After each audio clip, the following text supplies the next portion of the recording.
Hey friends, a lot of users have reported the issue that Wi-Fi stops working whenever mobile hotspot is turned on the Windows 11 computer. So if you encounter this issue, then you will have to troubleshoot it sequentially.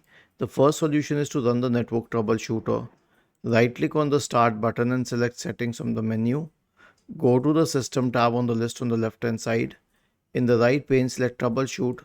Select other troubleshooters and then click on run corresponding to the network and internet troubleshooter. Okay, this is one thing. The next solution is to update the network drivers. And how would you do that? So search for device manager in the Windows search bar and open device manager.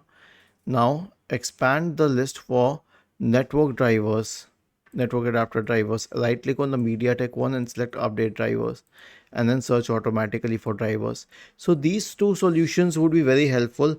But then there is a huge list of solutions mentioned on other websites and channels. I say that is not required because you can cover all of them in one solution, which is to reset the network. Resetting the network will reset the IP config service. I mean, it will reset the IP address, it will flush the DNS, it will reset WinSock and do all other commands, like run all of the commands. So right click on the start button and select settings from the menu. Go to the network and internet tab on the list on the left hand side. In the right pane, select advanced network settings.